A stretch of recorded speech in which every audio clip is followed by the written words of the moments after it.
오늘 사도 바울은 이 하나님의 말씀을 어디에다가 접목시키고 있는 거 아니? 십자가에다가 접목시키고 있습니다.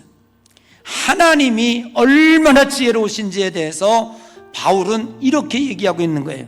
만일 하나님께서 예수님을 이 땅에 보내주시는데 십자가의 지혜로 보내지 아니하시고 백마탄 왕자로 오셨다면, 말구유에 태어나지 아니하시고 어떤 임금과 왕의 아들로 군림하는 쪽으로 태어났다면 예수님은 절대로 십자가에 죽지 않으셨을 거예요.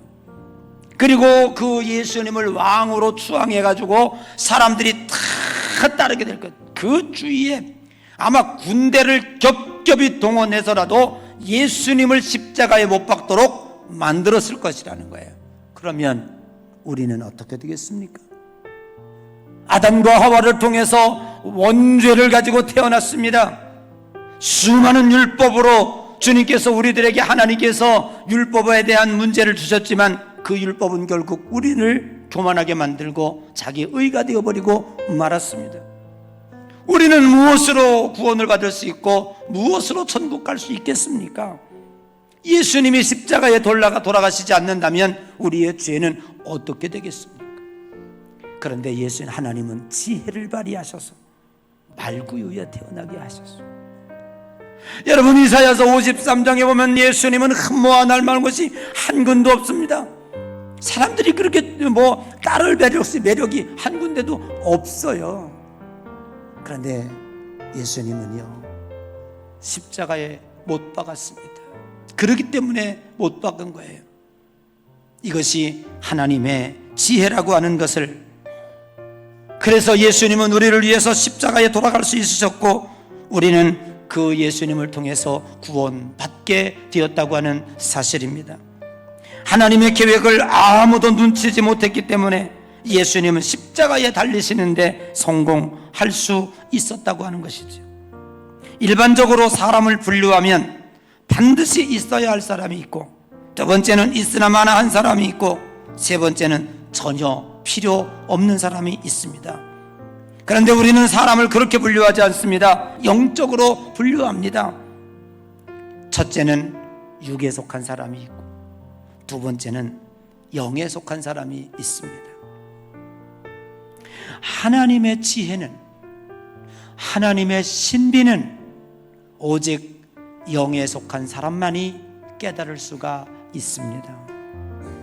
오늘 하나님께서 우리들에게 성령을 보내주시고 우리의 육의 눈을 한꺼풀 벗기셔서 신령한 자가 되게 해주셨고, 그 십자가 뒤에 숨겨져 있는 하나님의 지혜를 깨닫게 해주셔서 오늘 우리는 예수 그리스도를 영접하게 됩니다.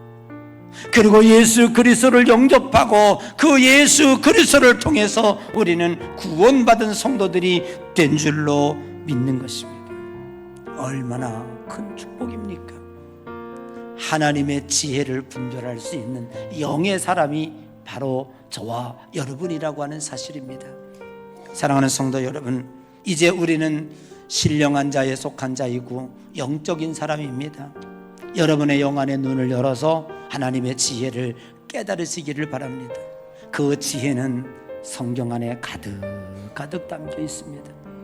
여러분, 말씀 속으로 들어가서 하나님의 영에 눌린 그 영의 눈으로 여러분 그 말씀의 지혜를 캐내시기를 바랍니다.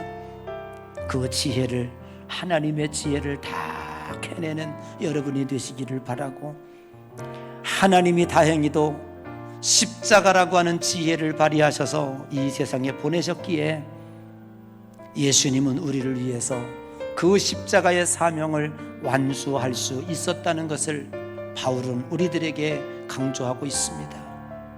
우리를 구원하시기 위한 하나님의 놀라운 지혜를 찬양하시고 그 지혜 덕분에 저와 여러분이 구원받았음을 깨달으시며 오늘도 감사하시고 이 세상을 살아가면서 영의 눈을 활짝 여시고 이 무궁무진한 하나님의 지혜가 여러분에게 지혜가 되어서 하나님 앞에 영광 돌리는 삶을 살아가시기를 주님의 이름으로 간절히 축복합니다.